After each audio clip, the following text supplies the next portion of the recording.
علی کو نبی اکرم صلی اللہ علیہ وسلم نے اپنا نائب بنا کر چھوڑا تھا جب غزوہ تبوک میں جا رہے تھے مدینے میں. حضرت علی نے کہا بھی کہ مجھے آپ عورتوں کے ساتھ بٹھا کے جا رہے ہیں. فرمایا تمہارا مقام میرے ساتھ وہی ہے جو موسیٰ کے ساتھ ہارون کا تھا.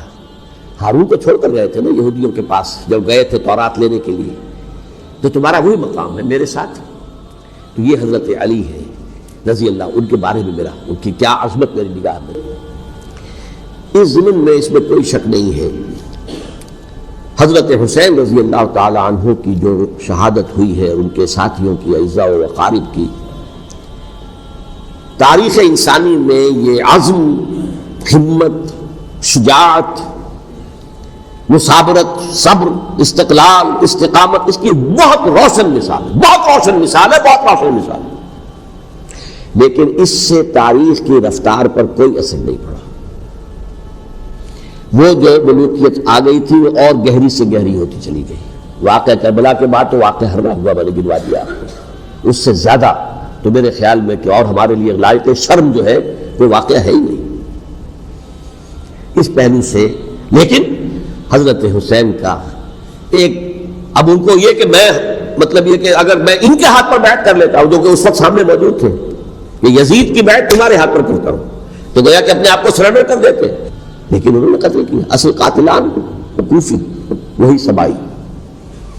البتہ یہ ہے کہ اس واقعے کی جو یادگار ہے اس میں کوئی شک نہیں ہے کہ اس نے مسلمانوں میں سے ایک گروہ کے دل میں قربانی اور شہادت کا جذبہ بہت پیدا کیا, اس میں کوئی شک نہیں.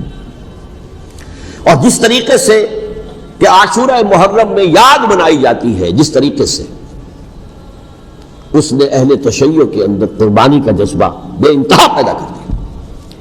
کہ دیکھیے حضرت حسین رضی اللہ تعالی عنہ کی اس شہادت کے بعد, اس کے بعد واقعہ ہررا بھی ہوا جو واقعہ کربلا سے بھی بعض اعتبارات سے زیادہ بھیانک اور زیادہ گھناؤنا واقعہ بنو امیہ کی تاریخ ہے, جس کو لوگ جانتے ہی نہیں.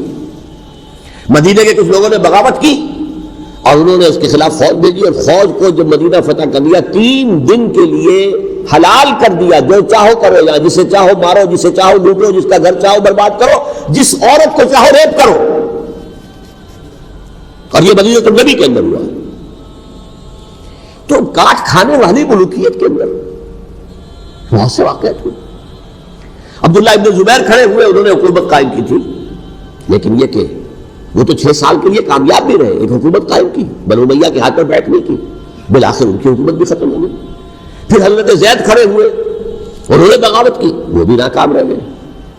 پھر بنو عباس میں کھڑے ہوئے حضرت نفس زکیہ, حضرت حسن رضی اللہ تعالیٰ عنہ کے اولاد میں سے, وہ بھی ناکام ہو گئے, شہید ہو گئے. پھر یہ سمجھ لیا گیا کہ اب یہ جہاں تک 6ٹھی منزل ہے وہ تو دوبارہ تعمیر نہیں ہو سکتی. یہ تو جس کی لاٹھی اس کی بھینس, جس کے پاس طاقت ہوگی اس کی حکومت ہوگی, جس کا قبیلہ زیادہ قوی ہوگا, جس قبیلے میں زیادہ عصبیت ہوگی, مضبوط ہوگا, متحد ہوگا, طاقتور ہوگا, اسی کی حکومت ہوگی. البتہ اس کے نیچے لوگوں کے اخلاق کی اصلاح کرو.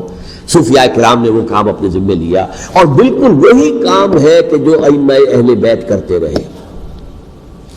حضرت حسن کی اولاد میں پھر حضرت علی بن حسین رضی اللہ تعالی, حضرت حسین کی اولاد میں پھر امام محمد باقر, امام محمد جعفر صادق, اور اس کے بعد بھی 5 اور, کسی نے بغاوت نہیں کی. جیسے علماء کرام کام کر رہے تھے اور جیسے صوفیاء کرام کام کر رہے تھے, ایسے ہی وہ مسلمانوں کی علمی تربیت, روحانی تربیت و تزکیہ کر رہے تھے. کسی نے حکومت کو چیلنج نہیں کیا. نوٹ کر لیجیے اس بات کو. پھر میں نے عرض کیا کہ جہاں تک خلفاء ثلاثہ کی شہادت کا اور شہادت حسین یا سانحہ کربلا رضی اللہ تعالی عنہم اجمعین کا تعلق ہے, اصل میں اس کو نہیں سمجھ سکتے لوگ جب تک کہ ریولیوشن اور کاؤنٹر ریولیوشن کا فلسفہ سمجھ میں نہ آئے. جب کسی ملک میں, کسی خطہ ارضی میں کوئی انقلابی تحریک چل رہی ہوتی ہے, ظاہر بات ہے ابتدا میں تو انقلابی لوگ چند ہوتے ہیں, کمزور ہوتے ہیں, ضعیف ہوتے ہیں, ان سے کوئی خطرہ محسوس نہیں ہوتا. لیکن کشاکش کے دوران ایک وقت آ جاتا ہے کہ پھر جو مخالف انقلاب ہیں وہ یہ سمجھ بیٹھتے ہیں, سمجھ جاتے ہیں کہ اب ہماری پیش نہیں جا رہی, اب ہمارا بس نہیں چلے گا, لہذا سر جھکا دو. اسے پنجابی محاورے میں کہا جاتا ہے نیوی پاؤ, اس وقت کو گزارو. اب اس کے بعد پھر کوئی موقع ملا تو دیکھیں گے کہ اس انقلاب کو ہم انڈو کر سکیں، کاؤنٹر ریولوشنری موومنٹس. یہ اصل میں فلسفہ سمجھ میں نہ آئے اور ریولوشن کا فلسفہ سمجھ میں نہ آئے تو سیرت النبی سمجھ میں نہیں آ سکتی. منہج انقلاب نبوی میری کتاب ہے، اس کو پڑھیے تو سیرت کا وہ تجزیہ آپ کے سامنے آئے گا جو آپ کی آنکھیں کھول دے گا کہ سیرت کو ہم کیا سمجھتے رہے اور سیرت اصل میں ہے کیا. بہرحال یہ کاؤنٹر ریولوشنری موومنٹس تھی کہ جب عرب میں حضور کو فیصلہ کن قوت حاصل ہو گئی تو جو بھی مخالفین تھے انہوں نے سر جھکا لیا، سرنڈر کیا، اسلام لے آئے، گویا کہ چھپ گئے اسلام کے لبادے میں. لیکن وہ تھے اسی طاق میں کہ پھر کبھی موقع ملے تو پھر ہم اس نظام کو لہو بالا کر دیں، تلپٹ کر دیں. یہ رد عمل سب سے پہلے خود عرب کے اندر پیدا ہوا. کیونکہ مشرکین عرب کو جب سورہ توبہ کی پہلی 6 آیات نازل ہوئی ہیں جن میں الٹیمیٹم دے دیا گیا کہ اب کسی مشرک قبیلے سے کوئی معاہدہ اللہ کا اور اس کے رسول کا نہیں ہوگا، تمہیں 4 مہینے کی مہلت دی جا رہی ہے، یا ایمان لے آؤ اور یا تمہیں قتل کر دیا جائے گا. یہ بہت سخت آیات ہے قرآن کی.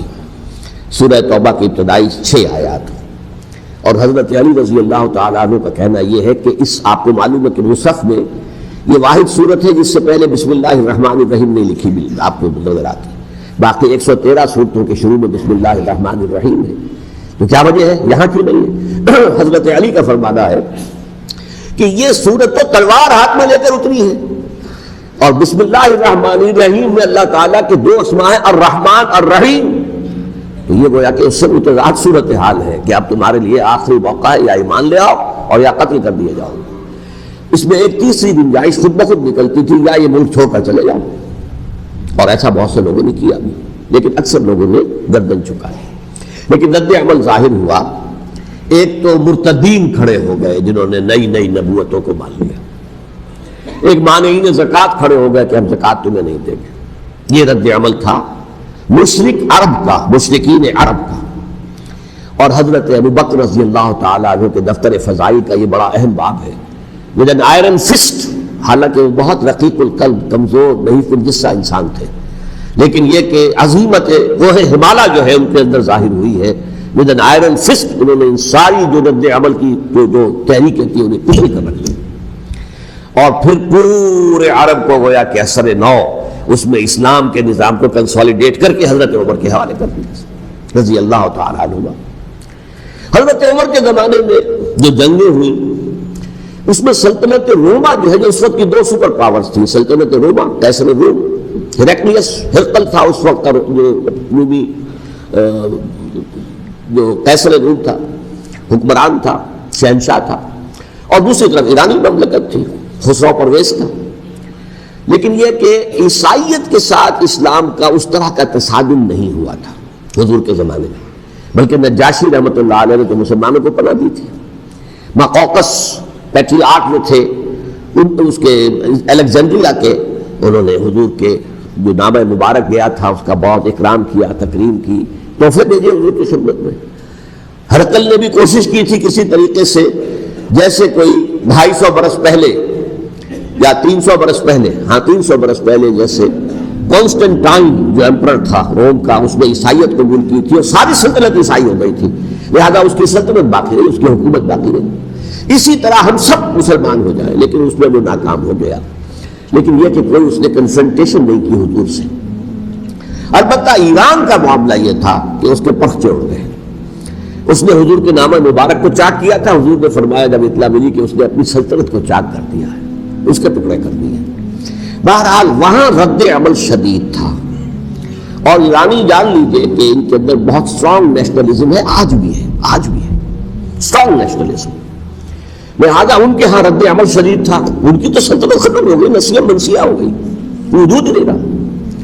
لہذا وہاں سے جو کاؤنٹر ریولوشن شروع ہوا ہے وہ پھر ہرمزان جو ایک بہت بڑا جرنیل تھا، اس نے بڑی عیاری کے ساتھ اپنی جان بچائی تھی.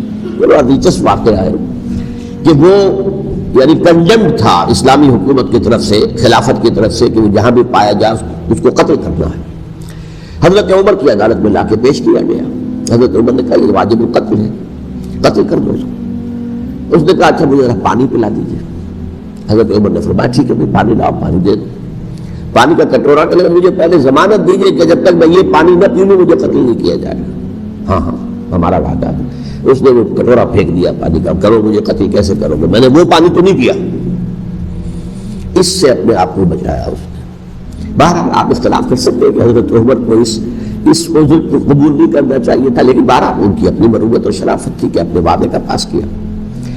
اس کی سازش سے ابو لولو فیروز اس نے حضرت عمر کو شہید کیا. یہ گویا کہ دوسری کاؤنٹر ریولوشنری موومنٹ تھی. انہوں نے یہ سمجھا تھا کہ یہ ساری چکی جو چل رہی ہے، جیسے چکی کی ایک کلی ہوتی ہے، وہ کلی جگہ سے ہٹ جائے تو چکی کیسے چلے گی.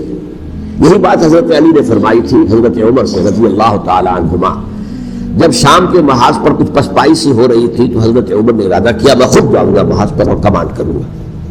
حضرت علی رضی اللہ تعالیٰ عنہ نے فرمایا کہ نہیں امیر المومنین آپ مت جائیں، چکی اسی وقت تک چلتی ہے جب تک کہ کلی گڑی ہوئی. آپ کلی ہیں اس وقت اس نظام کی جس کے گرد یہ اسلام کی چکی گھوم رہی، آپ مت جائیں.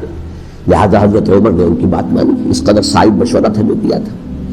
بہرحال انہوں نے یہ سمجھا تھا کہ عمر ہی کے بل پر چل رہا ہے یہ سب کچھ، لہذا عمر کو بیچ سے ہٹا دینے سب بیٹھ جائے گا. لیکن ظاہر بات ہے کہ محمد رسول اللہ کی بنائی ہوئی عمارت صلی اللہ علیہ وسلم اتنی کمزور نہیں تھی. اس کے بعد حضرت عمر کے انتقال کے بعد حضرت عثمان کا انتخاب ہوا، اور حضرت عثمان کے بھی 10 سال پہلے جو ہے وہ بالکل حضرت عمر کی جو دور خلافت ہے اس کے بالکل مشابہ ہے، مماثل. ہمارے ذہنوں میں یہ تصور بٹھا دیا گیا ہے کہ سارے 12 سال شاید فتنہ ہی فتنہ رہا، فساد ہی فساد رہا، دنگا رہا، لڑائی رہی. نہیں، 10 سال پورا امن. اور جس طریقے سے فتوحات کا سیلاب حضرت عمر کے زمانے میں جا رہا تھا اسی طریقے سے حضرت عثمان کے 10 سالوں کے دوران گیا. آخری 2 سالوں میں ایک فتنہ اٹھا ہے. یہ فتنہ کیا ہے اس کو سمجھ لیجیے. مذاہب کی جو 3 سے کنفرنٹیشن ہوئی تھی، ایک تو یہ کہ مملکتوں میں سے مملکت ہرقل، مملکت روم، مملکت ایران، رومی سلطنت کی 2 ٹانگیں مسلمانوں نے توڑ دی، شمالی افریقہ سے نکال دیا، مغربی ایشیا سے نکال دیا. لیکن یورپ میں وہ قائم تھا، اس کی سلطنت تھی. لیکن ایرانی سلطنت کا بالکل کیا پاچا ہو گیا، ختم ہو گیا. اسی طریقے سے 3 مذاہب سے کنفرنٹیشن ہوئی. مشرکین عرب سے، اس کا میں بیان کر چکا ہوں، ان کا پہلا وار حضرت ابوبکر کے عہد خلافت میں ہو گیا. دوسرے جو عیسائیوں کا معاملہ تھا ان سے بھی کوئی تصادم نہیں ہوا حضور کے حیات طیبہ کے دوران. لیکن جو یہودیت بطور مذہب، اس کو ظاہر بات ہے کہ اسلام نے اس کو ختم کیا تھا کم سے کم جزیرہ نما عرب سے. مدینے میں 3 قبیلے تھے جو اپنی غداری کی وجہ سے اور اپنی صلح کو توڑنے کے جرم کی پاداش میں 2 نکالے گئے، اور تیسرا جو ہے اس کے تمام جو جوان افراد تھے انہیں قتل کیا گیا. پھر خیبر پر حملہ کیا گیا اور خیبر کو جو ہے فتح کیا گیا. وہ یہودیوں کا بہت بڑا گڑھ تھا، اور جو مدینے سے نکالے گئے تھے وہ بھی وہیں جا کر مقیم ہو گئے تھے. تو اس اعتبار سے، اور پھر یہودی اپنے آپ کو سمجھتے تھے اللہ کی طرف سے دنیا میں جو نمائندہ جو ہے امت وہ ہم ہیں. اب انہیں معزول کر کے امت محمد کو وہاں پر کھڑا کر دیا گیا صلی اللہ علیہ وسلم. لہذا وہ بہت زیادہ جو سمجھیے ایگریوڈ، سب سے زیادہ جن کو غضب پہنچا ہے حضور کے دست مبارک سے، وہ یہودی تھے. لہذا ان کا جو رد عمل آیا ہے وہ ہے جس کے نتیجے میں حضرت عثمان شہید ہوئے، حضرت علی شہید ہوئے، حضرت حسین شہید. اب اس چیز کو اچھی طرح سمجھیے.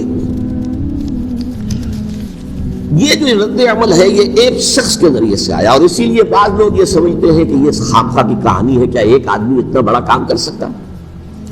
عبداللہ ابن سبا ایک یہودی جو اسلام کا لبادہ اوڑھ کر حضرت عثمان کے عہد خلافت میں مدینے میں آ گیا. ٹھیک، اس کے بارے میں تو میں بعد میں عرض کروں گا. لیکن ایک شخص کیا کچھ کر سکتا ہے اس کی مثال میں ساتھ دے دوں آپ کو. پہلے حضرت مسیح علیہ السلام کے پورے دین کو ایک شخص نے ختم کر دیا. سینٹ پال جسے دنیا جانتی ہے جس کے نام سے، توحید کو تثلیث میں بدل دیا. حضرت عیسیٰ علیہ السلام تو توحید کی تلقین کر کے گئے تھے، توحید ختم، تثلیث آ گئی، جس میں پہلے باپ ماں اور بیٹا تھے، اس کے بعد باپ بیٹا اور روح القدس ہو گئے، تثلیث. نمبر 2، شریعت موسوی کو ساقط کر دیا. لہذا اب پالیزم جو ہے، کرسچینٹی نہیں رہی. وہ حضرت عیسیٰ کو کہہ کر گئے تھے کہ شریعت موسوی تم پر لاگو رہے گی، نافذ رہے گی، ساقط کر دیا. نمبر 3، اس نے عیسائیت کے دائرہ تبلیغ کو وسیع کر دیا، جنٹائلز یا گوئمز کے اندر بھی، غیر یہودیوں میں.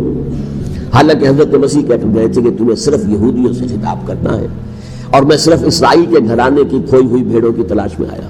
اب آپ دیکھیے حضرت مسیح کے فوراً بعد اور حضرت مسیح کی زندگی کے دوران جب تک کہ وہ موجود تھے، وہ بدترین دشمن تھا حضرت مسیح علیہ السلام کا. بعد میں لبادہ اڑا اور یہ کہ مجھے مکاشفہ ہوا ہے، مکاشفے میں مسیح سے میری ملاقات ہوئی ہے، میں ان پر ایمان لے آیا ہوں، اور پھر اس نے اپنے زہد اور دینداری کا جو بھی فراڈ تھا اس کے نتیجے میں اپنی حیثیت بنا لی، دین مسیحی کو بالکل ختم کر دیا.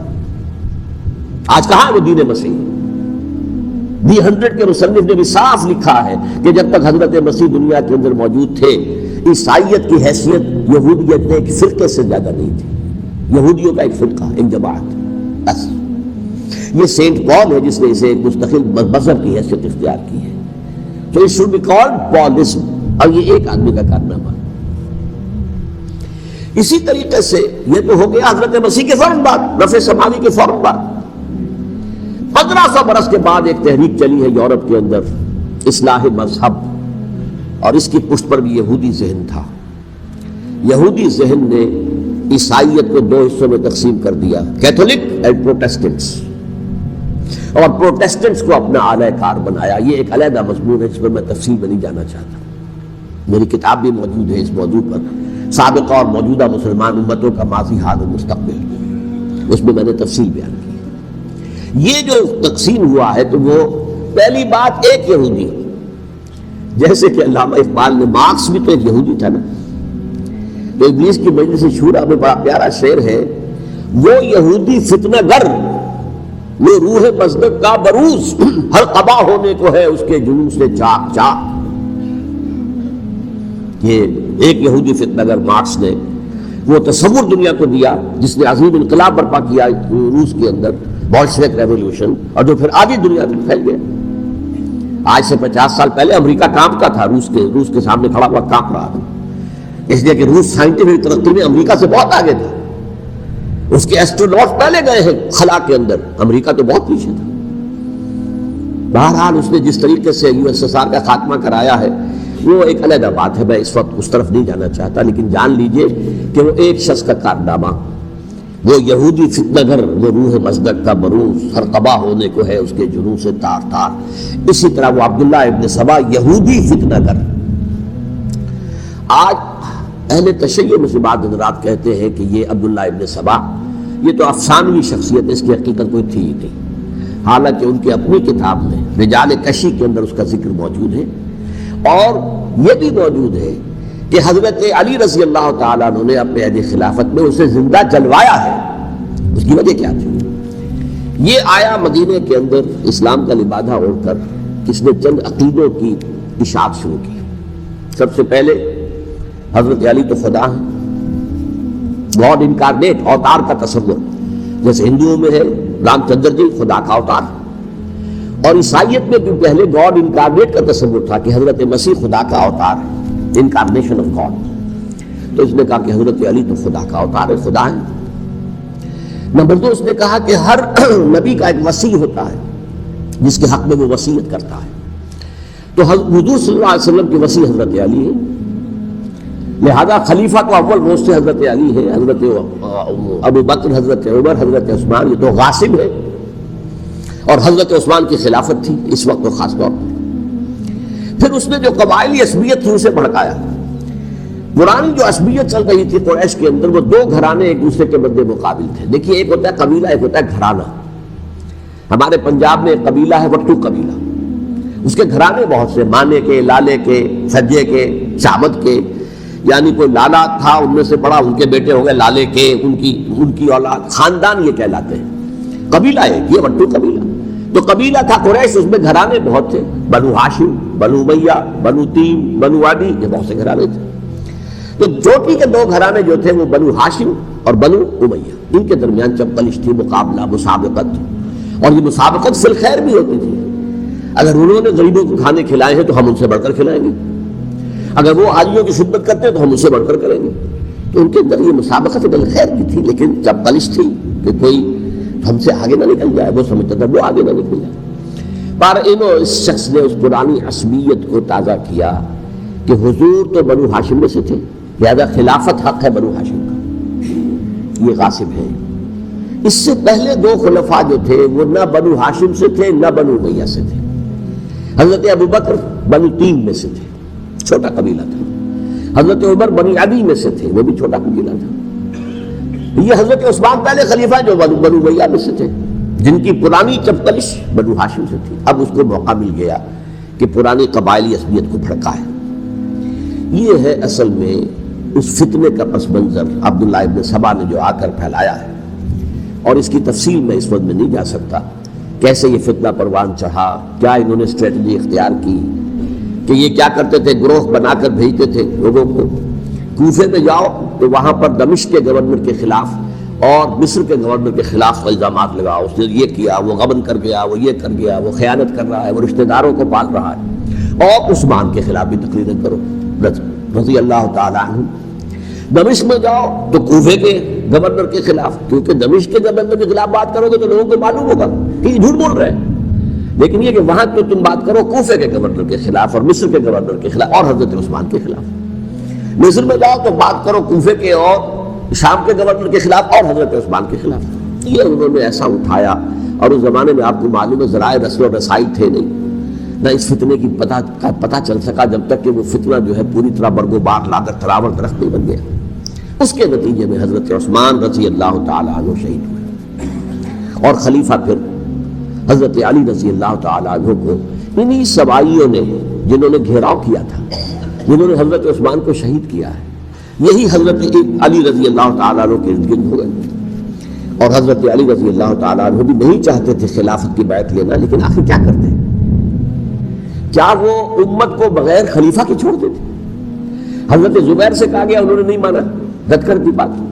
حضرت طلحہ سے کہا گیا، انہوں نے نہیں مانا. حضرت علی سے کہا گیا، اب عشرہ مبشرہ میں سے یہی تو تھے نا، لہذا انہوں نے تسلیم کر لیا، خلافت ہو گئی. لیکن اس کے بعد جو خانہ جنگی ہوئی ہے، اس خانہ جنگی کے نتیجے میں نوٹ کر لیجئے کہ 1,00,000 کے قریب مسلمان ایک دوسرے کی تلواروں اور نیزوں اور برچھیوں اور تیروں سے ختم ہو گئے، ہلاک ہو گئے.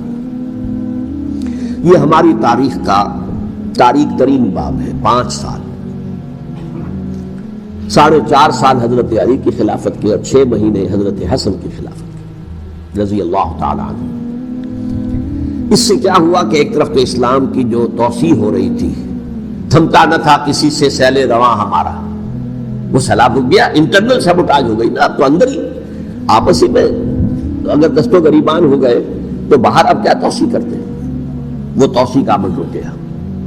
اور یہ سمجھیے کہ جیسے ٹرک اگر کبھی چل رہا ہو، بھرا ہوا ہو، لوڈڈ، اور وہ چڑھائی چل رہا ہو، تو اگر کہیں موشن ٹوٹ جائے، ٹرک کو رکنا پڑے، تو ڈرائیور کے جان پر بن جاتی ہے، اس لیے کہ اس کو دوبارہ سٹارٹ کرنا، اور جبکہ وہ چڑھائی پر ہے، انکلائن پر ہے، آسان کام نہیں ہوتا. خطرہ ہوتا ہے وہ پیچھے جو ہے وہ نہ جائے. اور پہاڑی علاقوں میں آپ کو معلوم ہے ذرا پیچھے چلے جانے کا مطلب جو ہے بہت خطرناک جو ہے نتیجہ نکل سکتا ہے. بہرحال حضرت علی رضی اللہ تعالیٰ عنہ نے اپنے خلافت میں ایک کام یہ کیا. اب اس کی کیا مصلحتیں تھیں یہ تو انہی کے علم میں ہوگا. ہم قیاس کر سکتے ہیں اور میں اس وقت میں نہیں جانا چاہتا. ابھی تک خلافت کا مرکز تھا مدینہ منورہ، حضرت ابوبکر، حضرت عمر، حضرت عثمان، وہی جہاں حضور صلی اللہ علیہ وسلم رہے تھے اور جہاں پر کہ حضور مدفون تھے. لیکن حضرت علی نے اپنا مرکز جو ہے وہ کوفہ بنا دیا. اچھا، اس کی ایک ظاہری وجہ یہ سمجھ میں آتی ہے کہ اسلام کا جو پھیلاؤ ہو گیا تھا، وہ سلطنت اتنی وسیع ہو گئی تھی کہ مدینہ منورہ بہت جنوب میں اور بڑے صحرا کو عبور کر کے جانا ہوتا تھا. کوفہ جبکہ ایسی مقام پر تھا کہ جہاں سے مشرقی راستہ جا رہا ہے ایران کو، عراق کے اندر تو ہے وہ شہر کوفہ، اور پھر ایران اور خراسان اور ہندوستان کو راستہ جا رہا ہے. وہیں سے شمال کی طرف جا رہا ہے، شام کی طرف اور ترکی کی طرف، اور وہاں سے پھر یہ کہ مغربی افریقہ کو بھی کنٹرول کرنا، جو شمالی افریقہ تھا وہ بھی آسان تھا. بہرحال حضرت علی نے کوفہ کو اپنا مرکز بنایا، اور نتیجہ یہ ہوا کہ سبائیوں کا بھی مرکز وہی بن گیا، چونکہ انہوں نے اپنے آپ کو گردا گرد رکھا حضرت علی کے رضی اللہ تعالیٰ. اب ظاہر بات ہے کسی پرٹیکولر پرسن کے خلاف تو کوئی مقدمہ موجود تھا نہیں، بلکہ جب جنگ جمل ہو رہی تھی، ابھی جنگ نہیں ہوئی تھی، حضرت عائشہ، حضرت طلحہ، حضرت زبیر وہ لے کر آئے تھے لشکر اس مطالبے کے لیے کہ حضرت عثمان کے قاتلوں کو سزا دی جائے، قصاص لیا جائے. حضرت علی رضی اللہ تعالیٰ عنہ سے گفت و شنید ہو رہی تھی. حضرت علی جو ہے اس پر آمادہ ہو گئے کہ ٹھیک ہے، میں جو بھی قاتلین عثمان ہیں ان کو گرفتار کر کے سزا دوں گا. اسی وقت کوفے کی مسجد کے اندر جو ہے 10,000 کا مجمع کھڑا ہو گیا، ہم سب قاتل عثمان ہیں، لو ہم سے بدلہ کہاں سے ہوگا۔ اور انہوں نے کیا کیا، جاتے ہی جنگ چھیڑ دی۔ اب جب چھڑ جائے تو یا مرو یا مارو، اس کے سلاوہ تو کوئی چارہ کار ہوتا ہی نہیں۔ ایک رات میں 10,000 مسلمان شہید ہوئے، جن میں 2 عشرہ مبشرہ میں سے حضرت زبیر اور حضرت طلحہ رضی اللہ تعالیٰ۔ تو یہ صورت تھی، سبائیوں نے گھیراؤ کیا حضرت علی کا رضی اللہ تعالیٰ۔ حضرت معاویہ دعوے دار نہیں تھے خلافت کے، قتل نہیں، ان کا صرف ایک دعویٰ تھا، اور وہ یہ تھا کہ عثمان کے قاتلوں کو گرفتار کرو، یا خود سزا دو یا ہمارے حوالے کرو، ہم اس سے قصاص لیں گے۔ اس لیے کہ قبیلہ بنو امیہ کا تھا، اور حضرت ابی معاویہ بنو امیہ میں سے، تو ایک خاندانی طور پر جو ہے ہم قصاص لیں گے ان سے جنہوں نے قتل کیا ہے حضرت عثمان کی۔ لیکن یہاں ظاہر بات ہے کہ حضرت علی رضی اللہ تعالیٰ عنہ کی طرف سے مطالبہ یہ ہوتا تھا، تم پہلے میری بیعت کرو، میرے ہاتھ مضبوط کرو تاکہ میں ان کے خلاف کوئی اقدام کر سکوں۔ لیکن انہیں یہ اندازہ تھا کہ اگر میں نے بیعت کی تو ظاہر بات ہے کہ حضرت علی تک پہنچنے سے پہلے پہلے مجھے گردن اڑا دیں گے یہ لوگ، اس لیے کہ سبائی جو ہے وہ آپ کو گھیرے ہوئے۔ بہرحال ایک عجیب الجھاؤ، ایک ڈائلیما تھا جس کی وجہ سے یہ جنگ چلتی رہی، اور حضرت علی رضی اللہ تعالیٰ عنہ کو انہی کے شیعان علی ہی کے اندر سے وہ جماعت علیحدہ ہوئی تھی جس کو ہم خوارج کے نام سے جانتے ہیں، اور ایک خارجی ملجم ابن ملجم ہی نے حضرت علی کو شہید کیا رضی اللہ تعالیٰ عنہ۔ پھر حضرت حسن رضی اللہ تعالیٰ عنہ، اب دیکھیے کس قدر صحیح بات تھی جو حضرت علی رضی اللہ تعالیٰ عنہ نے فرمائی جب ان سے کہا گیا کہ کیا ہم آپ کے بیٹے حسن کے ہاتھ پر بیعت کر لیں رضی اللہ تعالیٰ عنہ۔ فرمایا نہ میں تمہیں اس کا حکم دیتا ہوں نہ میں اس سے روکتا ہوں، یہ تمہارا معاملہ ہے، امرہم شورا بینہم، تم اپنے باہمی مشورے سے جو فیصلہ کرو گے ٹھیک ہے، میں نہ حکم دیتا ہوں نہ روکتا ہوں۔ اس کا کیا مطلب ہے؟ باپ کے بعد بیٹے کی خلافت ہرگز حرام نہیں ہے، ورنہ کہتے کیسے ہو سکتا میرا بیٹا؟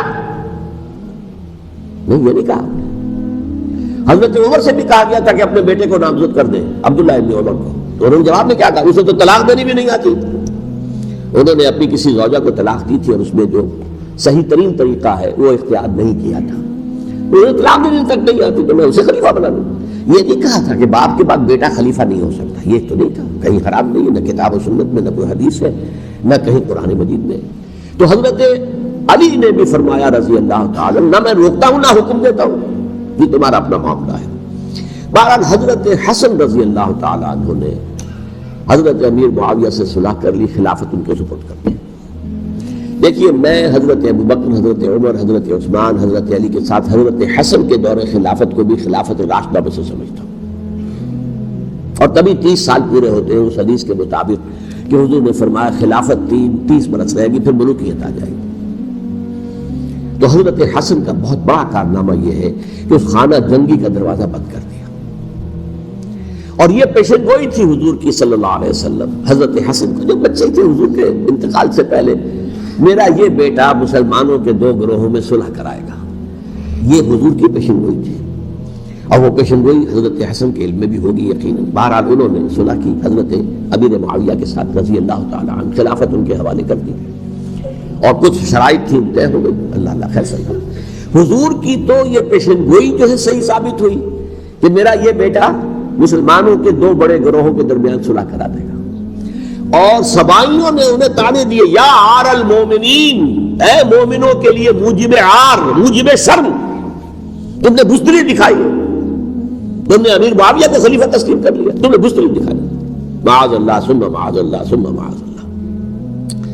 اب میں کچھ باتیں حضرت امیر معاویہ کے بارے میں کہنا چاہتا ہوں، اس لیے کہ وہاں اس میں نے حضرت معاویہ کے بارے میں یہ تو بہت شدت کے ساتھ کہا تھا، اور میں اب بھی اس پر قائم ہوں اور پوری طریقے سے قائم ہوں۔ میرا مستقل موقف یہی ہے کہ حضرت معاویہ رضی اللہ تعالیٰ عنہ کے دور خلافت کو ہم خلافت راشدہ میں شامل نہیں سمجھتے، اہل سنت میں سے کوئی بھی نہیں سمجھتا، لیکن اس کے ساتھ میں نے حضرت امیر معاویہ کے کچھ مناقب بھی بیان کیے تھے تاکہ پلڑا جو ہے ترازو کا اس کے دونوں پلڑے سامنے آ جائیں۔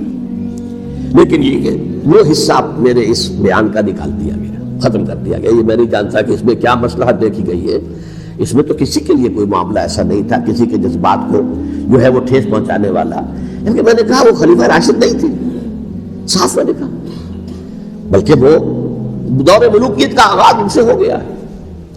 بلکہ جب ایک صاحب نے یہ کہا کہ کربلا کے بعد سے دور ملوکیت آ رہی تھی، تو میں نے کہا نہیں جناب، دور ملوکیت تو 20 سال پہلے پوری ہو چکی تھی، شروع ہو چکی تھی۔ حضرت امیر معاویہ کے بھی 20 سال جو ہے وہ دور ملوکیت میں شمار ہے۔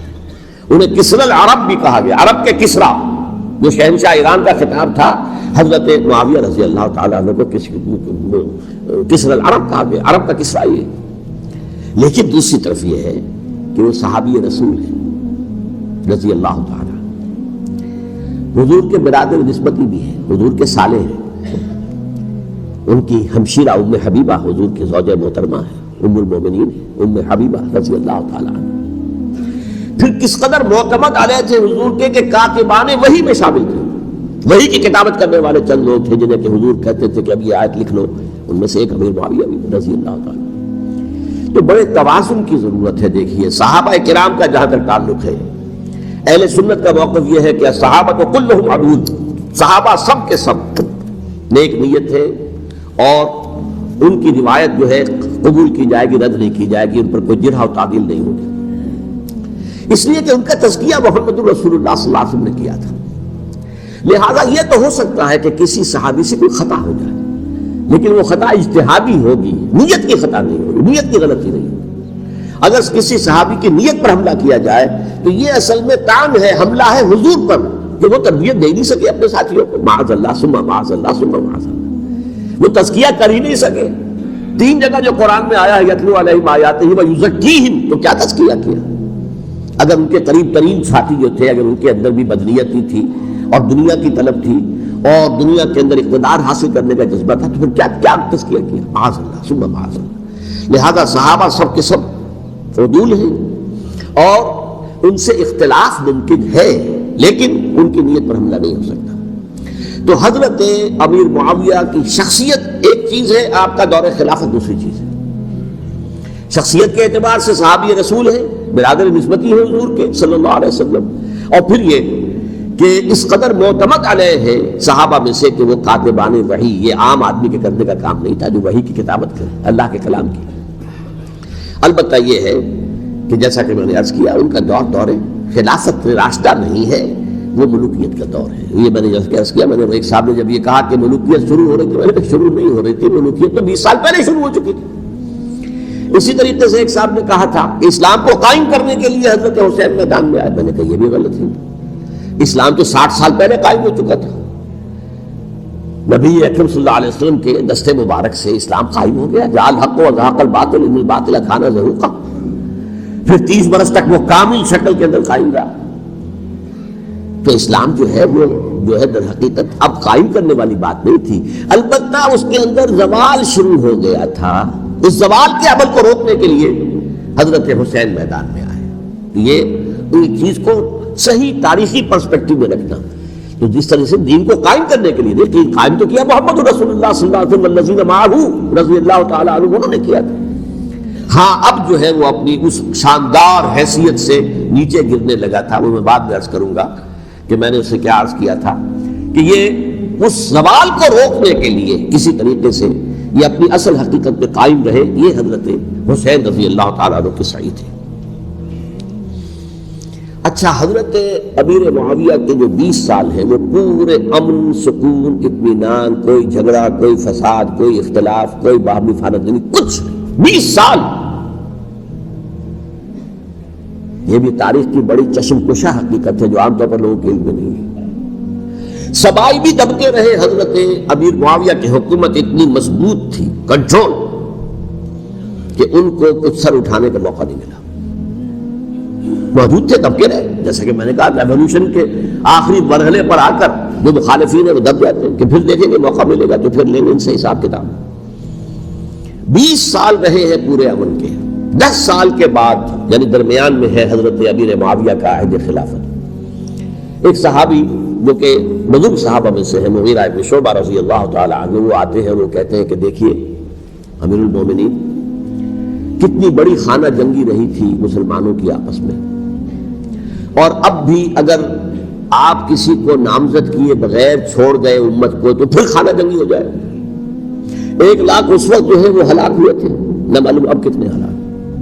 لہذا آپ اپنی زندگی ہی میں نامزد کر دیجئے کسی کو خلیفہ، ولی عہد بنا دیجئے۔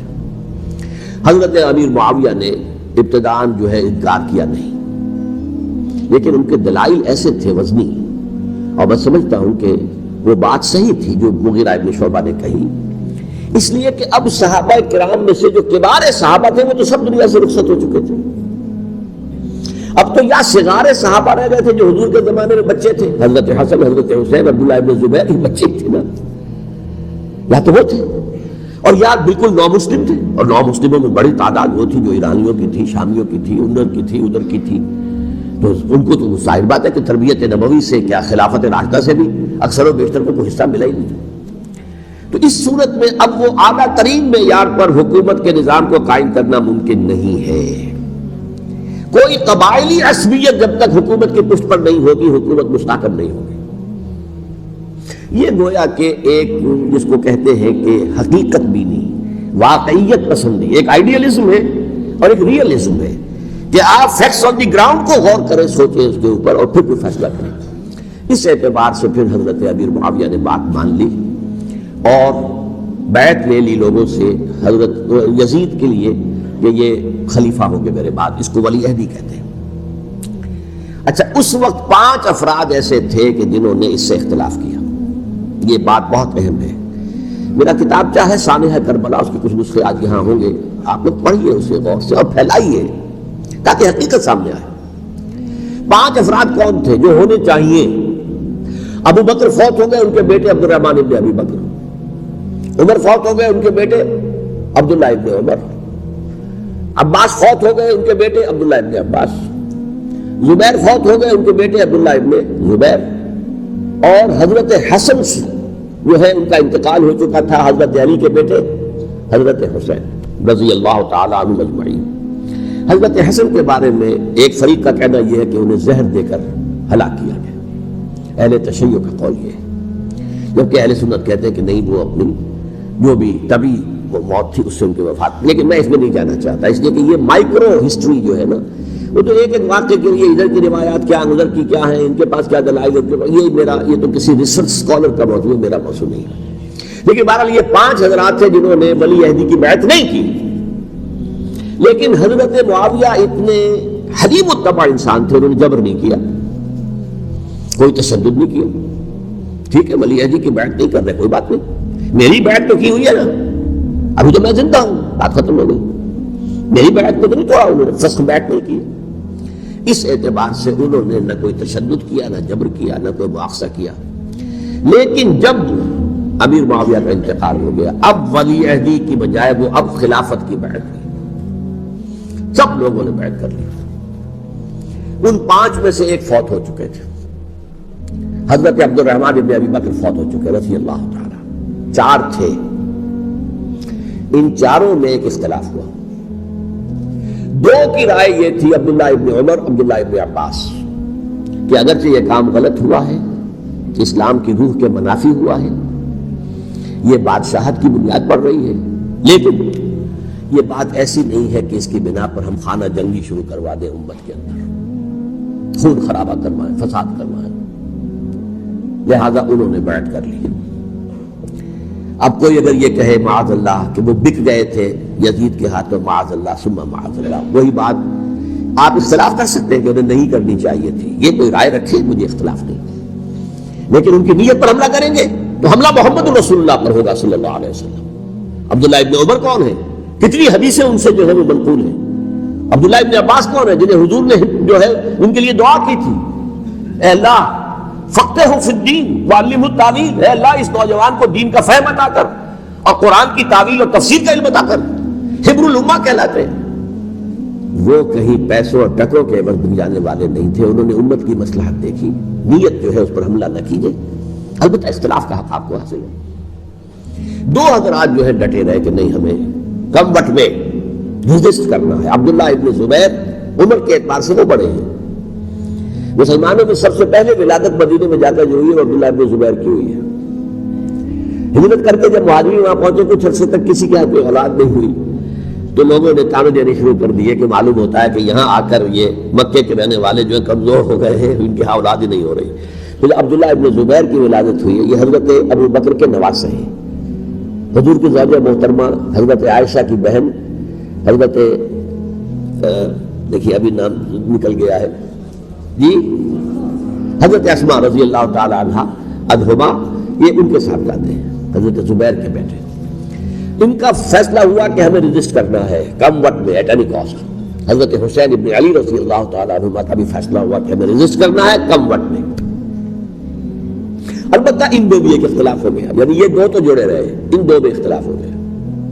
عبداللہ ابن زبیر کا کہنا یہ تھا کہ ہمیں حجاز میں رہنا چاہیے، یہ سرزمین ہے جس میں نبوت کی برکات سب سے زیادہ ہیں، یہاں ہم مضبوط قلعے کے اندر ہیں، ہمیں یہاں سے جو ہے رجسٹ کرنا چاہیے اور ختم کرنا چاہیے اس نظام کے اندر جو خرابی آ گئی اس کو. حضرت حسین رضی اللہ تعالیٰ عنہ کے پاس خطوط کا تانتا بنا ہوا تھا، کوفے سے لوگ خط لکھ رہے تھے، آئیے آئیے آئیے، ہم آپ کے ہاتھ پر بیعت کریں گے، ہم آپ کے ہاتھ پر بیعت کریں گے، ہم آپ کے ہاتھ پر بیعت کریں گے. یہی وہ کوفہ جو حضرت علی کا دارالخلافہ رہا تھا اور جو پھر سبائیت کا گڑھ بن گیا تھا. چنانچہ حضرت حسین نے حضرت مسلم بن عقیل کو بھیجا وہاں پر کہ میرے نمائندے کی حیثیت سے جا کر وہاں پر بیعت لو. 10-12 ہزار افراد نے بیعت کر لی. لیکن اس کے بعد یزید کی طرف سے گورنر بنا کے بھیجا گیا ابن زیاد کو. ابن زیاد نے آ کر جو تشدد کیا اور سختی کی تو سب کے سب بیعت توڑ کر اور سب منحرف ہو گئے. مخلصین تو وہ تھے نہیں. الکوفی لایوفی، کوفی جو ہے وہ تو کوئی وعدہ وفا کرنے والا ہوتا ہی نہیں، بیعت توڑ دی. فمن نقص فانما ينقص على نفسه، بیعت کے بعد بیعت توڑ دینا بہت بڑا گناہ ہے، توڑ دیا. ادھر اطلاع مل گئی حضرت حسین کو، چل چکے تھے وہ راستے میں تھے کہ وہاں تو مسلم بن عقیل شہید ہو گئے اور سب لوگوں نے بیعت توڑ دی. اب واپس جانا چاہتے تھے لیکن مسلم بن عقیل کے بیٹے جو ہے اڑ گئے. یہ عرب کی اپنی ایک جو ہے پرانی ان کی حمیت اور ان کا قبائلی نظام کہ اب ہم اپنے والد کے خون کا قصاص لیے بغیر نہیں جائیں گے. حضرت حسین رضی اللہ تعالیٰ عنہ کی مروت اور شرافت، یہ میرا ساتھ دینے کے لیے آئے تھے، اب میں ان کا ساتھ نہ دوں تو یہ تو شرافت و مروت کے خلاف ہے. کہا اچھا چلو چلتے. وہاں جا کر بھی عین اپنے میدان کے اندر بھی حضرت حسین رضی اللہ تعالیٰ عنہ نے 3 چیزیں پیش کی ان کوفیوں کے لشکر کے خلاف. سب سے بڑا لشکر کے اندر سب سے بڑے تو کوفی تھے جنہوں نے بیعتیں کی ہوئی تھی حضرت حسین کے ساتھ. دیکھو مجھے جانے دو واپس حجاز کی طرف، یا مجھے سرحدوں پر بھیج دو تاکہ میں کافروں کے ساتھ جنگ کرتے ہوئے اپنی جان دے دوں، یا مجھے یزید کے پاس جانے دو، میں اپنا معاملہ اس سے طے کر لوں. لیکن کوفیوں کو یہ گوارا نہیں تھا. اگر یہ یزید کے پاس پہنچ گئے تو ہمارا کچا چٹھا بیان کر دیں گے کہ مجھے تو ان لوگوں نے برگلا کر بلایا تھا. اس لیے کہ دیکھیے حضرت امیر معاویہ کے 20 سالوں کے دوران میں بتا چکا ہوں ان کی حکومت اتنی مستحکم تھی کہ اس کے خلاف کوئی فتنہ اٹھانا ممکن نہیں تھا. اب چونکہ چینج اوور ہوا تھا، اور چینج اوور میں آپ کو معلوم ہوتا ہے کہ ایک جس کو کہتے ہیں every thing is in the melting پاٹ، ابھی تو یہ درمیان کے اندر معاملہ ہے. تو انہیں موقع ملا، سر اٹھایا حضرت حسین رضی اللہ تعالیٰ عنہ کو، جو خطوط لکھے جس کے کہ تھیلے کے تھیلے بوریوں کی بوریاں بھری ہوئی حضرت حسین کے ساتھ تھی، وہ کہا کہ آئیے ہم آپ سے بیعت کریں گے. انہوں نے نہیں مانا. اور اصل میں حضرت حسین کے قاتل وہ کوفی ہیں، وہ بزدل، وہ منافق، جنہوں نے بیعت کر کے بیعت توڑی. اور اب وہ آ گئے کہ اگر یہ حسین رضی اللہ تعالیٰ عنہ بچ کر کہیں یزید کے پاس پہنچ گئے تو پھر ہمارا کچا چٹھا جو ہے وہ سامنے آ جائے گا اور ہماری پھر شامت آ جائے گی. لہذا انہوں نے قتل کیا حضرت حسین کو رضی اللہ تعالیٰ. ایک بات جو علامہ ڈاکٹر قلب صادق نے فرمائی، اور میرے علم میں یہ بات پہلے نہیں تھی، وہ یہ کہ حضرت حسین کے قتل کا فتویٰ ایک بہت بڑے مفتی نے دیا تھا. یہ بات بھی ذرا سمجھ لیجیے. حضرت حسین رضی اللہ تعالیٰ عنہ کے قتل کا فتویٰ ایک بہت بڑے مفتی نے دیا تھا. کیوں دیا تھا؟ اس لیے کہ حضور کی احادیث موجود ہے کہ جب ایک شخص کی ایک خلیفہ کی بیعت ہو جائے تو دوسرا اگر کھڑا ہو تو اسے قتل کر دو. کھلی حدیث. اسی لیے ایک بہت بڑے مفسر بھی ہے، فقیہ بھی ہے، قاضی ابن العربی رحمۃ اللہ علیہ. ایک ابن عربی ہے الف لام کے بغیر، ابن عربی، وہ بہت بڑے صوفی ہیں، فلسفی ہیں، اندلس کے ہیں. یہ قاضی ابن العربی ہے جنہوں نے قرآن کی ایک تفسیر لکھی ہے اس اعتبار سے کہ صرف ان آیات کی تفسیر جن سے کہ فقہی احکام جو ہے ان کا استنباط ہوتا ہے. یہ دو تفسیریں اس طور سے لکھی گئی ہیں قرآن مجید کی. احکام القرآن ان کا نام ہے دونوں کا. ان میں سے ایک جو ہے قاضی ابن العربی کی ہے. ان کا ایک جملہ نقل ہوتا ہے قتل الحسین بسیف جدہ، حسین قتل ہو گئے اپنے ہی نانا کی تلوار سے. وہ تلوار کیا تھی؟ جب کسی کی بیعت ہو چکی ہو پھر کوئی کھڑا ہو مدعی خلافت قتل کر دو. میرے نزدیک حضرت حسین مدعی خلافت نہیں تھے. یہ بات اس وقت سامنے لوگوں کے نہیں آئی، بلکہ حکومت نے یہ باور کرا دیا کہ یہ تو باغی ہے، یہ مدعی ہے خلافت کے. انہوں نے تو دعویٰ نہیں کیا خلافت کا، وہ تو صرف اس عمل کو روکنے کے لیے میدان میں آئے تھے. اور اس بات کو اچھی طرح سمجھ لیجئے کہ اس وقت تک یہ جو تصور آج ہمارے پاس ہے کہ ریاست علیحدہ ہے حکومت علیحدہ ہے. State of Pakistan, we are loyal to the state of Pakistan. ہم ریاست پاکستان کے وفادار ہیں، گورنمنٹ آف پاکستان کے وفادار نہیں ہیں. We are not loyal to the government. Government تو کبھی بے نظیر کی تھی، ہم اس کے خلاف تحریک چلا رہے تھے، یا کبھی کسی اور کی تھی اس کے خلاف تحریک چل رہی ہے، یا کبھی جاؤ حق کی تھی اس کے خلاف تحریک چل رہی ہے. گورنمنٹ کو بدلنا تو عوام کا حق ہے. آج اس وقت نہیں تھا. اس وقت ریاست اور حکومت کا کوئی فرق نہیں تھا. لہذا جو حکومت سے اختلاف کرے گویا کہ باغی ہے. یہ ہے اصل میں وہ پیچیدہ مسئلہ کہ کیوں کسی مفتی نے فتویٰ دے دیا. اس لیے کہ اس وقت تک ریاست اور حکومت کا فرق واضح نہیں تھا دنیا پر. یہ تو ابھی 100-150 سال کی بات ہے کہ آج ہمارا جو پولیٹیکل سائنس کا ایولیوشن ہوا ہے وہ اس اسٹیج تک پہنچ گیا ہے کہ اسٹیٹ علیحدہ ہے، حکومت علیحدہ ہے. حکومت تو اسٹیٹ کے 3 آرگنز میں سے ایک آرگن ہے. ایڈمنسٹریشن حکومت کی ہے، جوڈیشری ہے اور لیجسلیچر ہے. 3 آرگنز ہیں بڑے بڑے، ان میں سے ایک ہے. تو حکومت کو بدلنا تو عوام کا حق ہے، چاہے وہ ووٹ کے ذریعے بدلے چاہے ایجیٹیشن. اگر پورا من ایجیٹیشن ہے اس سے حکومت کو بدلنے کا حق حاصل ہے دستوری طور پر ہر اعتبار سے. اس وقت یہ نہیں تھا. لہذا صورتحال یہ بن گئی کہ حکومت وقت نے باور کرا دیا مسلمانوں کو. ورنہ سوچئے نواسہ رسول کو قتل کرنا کوئی آسان کام تھا. آخر سب کلمہ گو تھے کہ نہیں تھے؟ کلمہ گو تو تھے نا، اور حضور سے عقیدت اور محبت میں کمی. لیکن یہ کہ فتویٰ اگر ایک بہت بڑے مفتی کا جو کہ حضرت علامہ ڈاکٹر قلب ثابت صاحب نے فرمایا، مجھے اس مفتی کا نام بھی معلوم نہیں کہ ایک مفتی کا فتویٰ تھا وہ، جس کے بنا پر اب ان لوگوں نے حضرت حسین کو قتل کیا.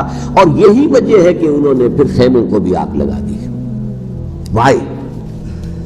حالانکہ دیکھیے اگر دشمنی کا انتقام ہوتا تو حضرت علی بن حسین جو بیمار تھے، جو بعد میں زین العابدین رحمت اللہ علیہ کے نام سے پھر یہ اہل تشیع کے چوتھے امام معصوم ہیں، حضرت علی، حضرت حسن، حضرت حسین اور پھر حضرت علی بن حسین زین العابدین رحمت اللہ علیہ، کیا ان کو بھی قتل کرتے تھے؟ حضرت حسین کی نسل ختم ہو جاتی، لیکن نہیں کیا. آگ کیوں لگائی؟ آگ اس لیے لگائی کہ وہ جو ڈاکومنٹری پروف ہے ہماری غداری کا یزید کے خلاف حضرت حسین کو جو ہم نے دعوت دی، وہ جو ڈاکومنٹری پروف خطوط کی شکل میں موجود ہے وہ ختم ہو جائے، ڈسٹرائے ہو جائے. اس کے لیے انہوں نے خیموں میں آگ لگائی. بہرحال یہ ہے تاریخی پس منظر. یہ اسی سبائی فتنے کا تسلسل ہے جس نے سب سے پہلے حضرت عثمان کی جان لی رضی اللہ تعالیٰ عنہ. 5 سال تک مسلمانوں میں خانہ جنگی رکھی، حضرت علی کو پھر شہید کیا، اور اس کے بعد جو ہے 20 سال حضرت امیر معاویہ کے تو سر نہیں اٹھا سکے. لیکن پھر جب ایک چینج اوور ہو رہا تھا تو اس وقت انہوں نے موقع غنیمت سمجھا کہ اب کھڑے ہو جاؤ اور اب دوبارہ ایک فتنہ جو ہے اس کو امت کے اندر پیدا کر دو. اچھا، اس معاملے میں ایک بات جو میں نے وہاں کہی کہ ہمارے ہاں شاعرانہ جو مبالغہ آمیزی ہے، یہ میری گفتگو کا حصہ انہوں نے حذف کر دیا ہے. اور میں نے ایک سنی شاعر، بہت بڑے عالم، جن کے حوالے سے آج بھی میری تقریر ہوگی خالق الدین ہال میں، مولانا محمد علی جوہر کے ایک شعر کے حوالے سے کہا کہ قتل حسین اصل میں مرگ یزید ہے، اسلام زندہ ہوتا ہے ہر کربلا کے بعد. میں نے کہا بالکل محمل شعر ہے. اسلام مرا ہی نہیں تھا، زندہ ہونے کا کیا سوال؟ اور اگر کسی درجے میں مزمحل یا زخمی ہوا تھا تو وہ تو رہا، کربلا کے بعد بھی رہا. یزید کی حکومت بھی رہی، بنو امیہ کی حکومت بھی چلی، کوئی تبدیلی تو نہیں آئی. یہ کیا کہہ رہے ہیں؟ اسلام زندہ ہوتا ہے کربلا کے بعد. میں نے کہا اسلام مرا نہیں تھا. جیسے میں نے یہ کہا کہ ملوکیت جو ہے وہ اب خط شروع نہیں ہوئی، ملوکیت تو 20 برس پہلے شروع ہو چکی تھی حضرت امیر معاویہ کے. لیکن ظاہر بات ہے کہ حضرت حسن نے، حضرت حسین نے اس کو قبول کیا، اور حضرت حسین نے تو پھر 10 سال تک ولی عہدی جو تھی چاہے بیعت نہیں کی لیکن اس کے خلاف میدان میں آ کر چیلنج تو نہیں کیا. اس اعتبار سے یہ معاملہ جو ہے اسلام زندہ ہوتا ہے کربلا کے بعد، یہ بے تکی بات ہے. ہاں حضرت شاہ اسماعیل شہید رحمۃ اللہ علیہ کی اگر میں تشبیہ کو، تمثیل کو سامنے رکھوں تو اسلام کی عمارت 6 منزلہ ہے، 6ٹھی منزل ٹاپ کی وہ گر گئی، 5 منزلیں انٹیکٹ تھی، اسلام مرا نہیں تھا. عدالت میں شریعت کے مطابق فیصلے ہو رہے تھے، قاضی تھے، مفتی تھے، شریعت نافذ تھی، اسلام کہاں مرا تھا. جبکہ خود کہہ رہے ہیں علامہ قلب صادق کے ایک مفتی کے فتوے سے حضرت حسین کو قتل کیا گیا. اب وہ مفتی کی رائے، اس کی بدنیتی ہو، جو بھی ہو وہ جانے، اللہ جانے، لیکن عام مسلمان کیا کریں. اس پہلو سے اسلام مرا نہیں تھا. ہاں ایک منزل گر گئی تھی، وہ گری نہیں، 1000 برس تک گری نہیں، یہاں تک کہ آ کر مغربی امپیریلزم نے اس کو گرایا، ملوکیت کا معاملہ ختم کیا، اور وہ جبریت ملوکیت دوسری آ گئی. ورنہ وہی بادشاہی چلی ہے. بلکہ دور بنو امیہ میں بادشاہی پوری طرح اس نے بالوں پر نہیں نکالے تھے، اصل باروں پر تو اس نے نکالے ہیں دور بنو عباس میں آ کر. اور پھر سلاطین جو ہے ترک، جو ترک خلفاء ہے، ان کا بھی بادشاہت تھی اور کیا تھا، وہ خلافت تو نہیں تھی. تو یہ تو اسلام میں جو بھی نقص واقع ہو گیا تھا، کبھی واقع ہو گئی تھی، وہ جو کی تو برقرار رہی. اس کو بھی تسلیم کیا. میں اللہ کا شکر ادا کر کے کہتا ہوں کہ دونوں حضرات، دونوں شیعہ دانشور اور بڑی اعلیٰ سطح کے جو شیعہ عالم تھے، انہوں نے اس بات کو تسلیم کیا اور میری اس بات کو چیلنج نہیں کیا.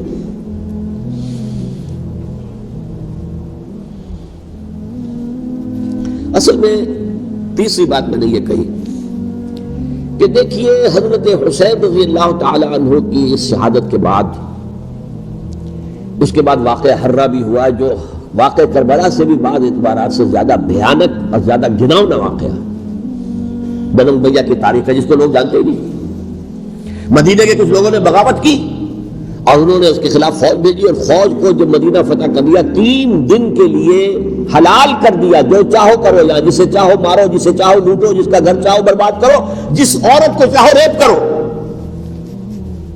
اور یہ مدینہ النبی کے اندر ہوا. تو کاٹ کھانے والی ملوکیت کے اندر بہت سے واقعات ہوئے. عبداللہ ابن زبیر کھڑے ہوئے، انہوں نے حکومت قائم کی تھی، لیکن یہ کہ وہ تو 6 سال کے لیے کامیاب بھی رہے، ایک حکومت قائم کی، بنو امیہ کے ہاتھ پر بیٹھ نہیں کی، بالآخر ان کی حکومت بھی ختم ہو گئی. پھر حضرت زید کھڑے ہوئے، انہوں نے بغاوت کی، وہ بھی ناکام رہے. پھر بنو عباس میں کھڑے ہوئے حضرت نفس زکیہ، حضرت حسن رضی اللہ تعالیٰ عنہ کے اولاد میں سے، وہ بھی ناکام ہو گئے، شہید ہو گئے. پھر یہ سمجھ لیا گیا کہ اب یہ جہاں تک 6ٹھی منزل ہے وہ تو دوبارہ تعمیر نہیں ہو سکتی. یہ تو جس کی لاٹھی اس کی بھینس، جس کے پاس طاقت ہوگی اس کی حکومت ہوگی، جس کا قبیلہ زیادہ قوی ہوگا، جس قبیلے میں زیادہ عصبیت ہوگی، مضبوط ہوگا، متحد ہوگا، طاقتور ہوگا، اسی کی حکومت ہوگی. البتہ اس کے نیچے لوگوں کے اخلاق کی اصلاح کرو. صوفیاء کرام نے وہ کام اپنے ذمے لیا، اور بالکل وہی کام ہے کہ جو ائمہ اہل بیت کرتے رہے. حضرت حسن کی اولاد میں، پھر حضرت علی بن حسین رضی اللہ تعالی، حضرت حسین کی اولاد میں، پھر امام محمد باقر، امام محمد جعفر صادق، اور اس کے بعد بھی 5 اور، کسی نے بغاوت نہیں کی. جیسے علماء کرام کام کر رہے تھے اور جیسے صوفیاء کرام کام کر رہے تھے، ایسے ہی وہ مسلمانوں کی علمی تربیت، روحانی تربیت و تزکیہ کر رہے تھے. کسی نے حکومت کو چیلنج نہیں کیا. نوٹ کر لیجیے اس بات کو. حضرت علی نے بھی چیلنج نہیں کیا تھا، حضرت حسن نے چیلنج نہیں کیا، خود صلح کر لی. تو ائمہ اہل بیت جو 12 یہ گنتے ہیں، جن میں سے آخری جو ہے حضرت مہدی کو تو ابھی ظاہر ہونا ہے، ان کے عقیدے کے مطابق وہ روپوش ہیں، وہ ظاہر ہوں گے. لیکن 11 حضرات کے بارے میں یہ کہ حضرت حسین کے سوا کسی نے بھی چیلنج نہیں کیا ملک کے نظام میں. اور حضرت حسین نے بھی اس مغالطے پر کیا کہ کوفی ساتھ دیں گے، اور یہ موقع ہے کہ یہ جو 6ٹھی منزل اسلام کی گر گئی ہے، اسے دوبارہ تعمیر کر دیا جائے. انہوں نے خلافت کا دعویٰ نہیں کیا تھا، یہ انہیں عوام کو مغالطے میں مبتلا کیا گیا کہ یہ خلافت کا مدعی ہو کر سامنے آیا.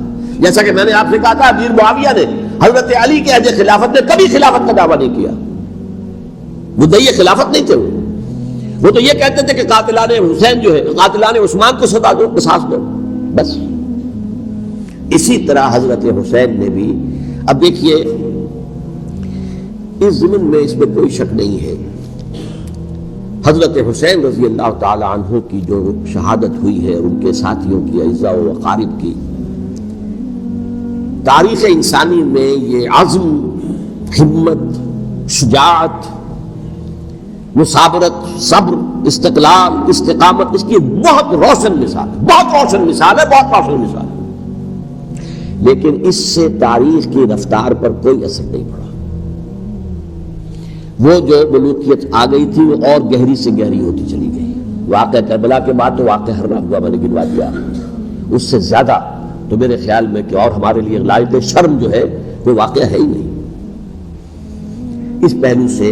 لیکن حضرت حسین کا ایک، اب ان کو یہ کہ میں مطلب یہ کہ اگر میں ان کے ہاتھ پر بیعت کر لیتا ہوں جو کہ اس وقت سامنے موجود تھے کہ یزید کی بیعت تمہارے ہاتھ پر کرتا ہوں، تو گویا کہ اپنے آپ کو سرنڈر کر دیتے۔ وہی خطرہ جو امیر معاویہ کو تھا کہ مجھے وہ تو پہنچنے بھی نہیں دیں گے علی تک رضی اللہ تعالیٰ عنہ، اور مجھے پہلے ہی شہید کر دیں گے، یہی خطرہ حسین کو تھا رضی اللہ تعالیٰ عنہ کہ مجھے یزید تک پہنچنے نہیں دیں گے، پہلے قتل کر دیں گے۔ اور ویسے بھی یہ ایک شرافت، مروت اور حمیت اور غیرت اور عزت نفس کا تقاضا بھی تھا کہ بھائی معاملہ ہے یزید کا، میرا مجھے وہاں جانے دو، اللہ اللہ خیر سے، یو کین اسکورٹ می، میرے دائیں بائیں چلو تاکہ میں کہیں اور بھاگ نہ جاؤں تمہارے خیال میں، مجھے وہاں پہنچا دو، میں وہاں پہ جا کے اس سے معاملہ کر لوں۔ لیکن انہوں نے قتل کیا، اصل قاتلان کوفی، وہی سبائی۔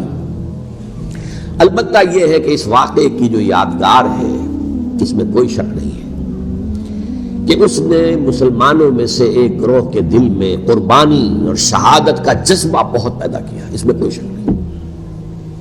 اور جس طریقے سے کہ عاشورہ محرم میں یاد منائی جاتی ہے، جس طریقے سے اس نے اہل تشیع کے اندر قربانی کا جذبہ بے انتہا پیدا کر دیا، اگرچہ وہ جذبہ بروئے کار نہیں آتا، اس لیے کہ ان کے ہاں یہ عقیدہ ہے، یہ طے ہے کہ جب تک حضرت مہدی ظاہر نہیں ہوں گے ہم کسی کے خلاف بغاوت نہیں کریں گے۔ یہ پوری تاریخ میں ان کا معاملہ رہا، تمام جو ہے ائمہ اہل بیت کا معاملہ رہا، جب تک مہدی نہیں آتے keep sitting and keep waiting, wait and see, that's all۔ یہ تو خمینی صاحب نے کیا ہے، آیت اللہ خمینی صاحب نے، کہ انہوں نے یہ ایران کے شیعوں کو باور کرایا کہ بھائی جب آئیں گے حضرت مہدی آ جائیں گے، لیکن ہم اب ہاتھ پر ہاتھ رکھ کر بیٹھے رہیں، باطل کو چیلنج بھی نہ کریں، ہمیں کچھ تو کرنا چاہیے، وہ ہاتھ پاؤں ہلانے چاہیے، اور کچھ نہیں تو مہدی کا راستہ جو ہے صاف کرنا چاہیے، تمہید کرنی چاہیے، ان کے راستہ ہموار کیا جائے۔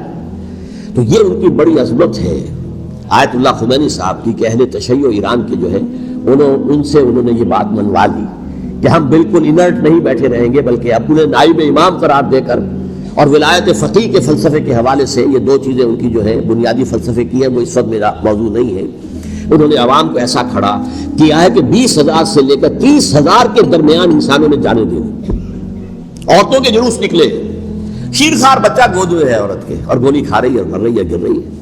آپ سوچیے زندگی کتنی عزیز ہوتی ہے، اور شیرخوار بچے کے لیے ماں کی جو زندگی ہے، اس ماں کو اپنی زندگی کتنی عزیز تر ہوگی کہ اپنے لیے نہیں تو اس بچے کے لیے مجھے جینا ہے، لیکن نہیں، گولیاں کھائیے نہ گریے۔ یہ جذبہ انہی میں ہے۔ واقعہ یہ ہے کہ اہل سنت کے اندر یہ جذبہ نہ ہونے کے برابر ہے، یہ میں واضح الفاظ میں کہہ رہا ہوں۔ پورے عالم اسلام میں صرف شیعہ ایران ایسا نکلا ہے کہ جس نے بادشاہت کا خاتمہ کیا، باقی سعودی عرب میں بادشاہت بیٹھی ہوئی ہے، ڈٹ کر بیٹھی ہوئی ہے، اربوں ڈالر کا ایک ایک محل بنتا ہے ان بادشاہوں کا، اور سنی سن کوئی حرکت نہیں۔ وہ تو اب جو حرکت ہو رہی ہے وہ اینٹی امریکن حرکت ہے جو ہو رہی ہے، وہ در حقیقت وہ مسئلہ بالکل دوسرا ہے جو اس وقت ہو رہا ہے، لیکن یہ کہ عالم اسلام میں کوئی تحریک ایسے نہیں اٹھی۔ یہ اہل تشیع میں ہے جو بالکل استثنائی بات ہے کہ انہوں نے جو ہے ایسا بادشاہ جس کو کہا جاتا تھا کہ اس کا جو اسلحہ خانہ ہے وہ ایشیا میں سب سے بڑا اسلحہ خانہ ہے، جو 2500 سالہ پرانی جو ایک عظمت تھی ایران کی، اس کو دوبارہ تازہ اور زندہ کرنا چاہتا تھا۔ 2500 سالہ برسی اس نے بنائی تھی، اس کے لیے ایک شہر آباد کیا تھا کہ خسرو یا سائرس یا ذوالقرنین قرآن مجید کی اصطلاح میں اس کی یادگار بنائی تھی، اور وہ سوچ رہا تھا کہ وہی عظمت دوبارہ ایران کی ہوگی جو کہ خسرو کے زمانے میں تھی۔ جس کا قرآن مجید میں سورہ کہف کے اندر ذکر ہے، مشرقی فتوحات، مغربی فتوحات، شمالی فتوحات، تو وہ بادشاہ جو اس کو بھاگنا پڑا قربانی کی وجہ سے۔ تو یہ جو ہے واقعہ کربلا نے، اس میں کوئی شک نہیں ہے کہ ایک ایسی مشعل روشن کی ہے جس کو کہ ہر شخص کو دیکھنا چاہیے۔ یہ بھی انسان، جیسے کہ اقبال نے ایک شعر کہا تھا غالب کے لیے، فکر انسان پر تیری ہستی سے یہ روشن ہوا ہے، پرے مرغ تخیل کی رسائی طاق ہو جا۔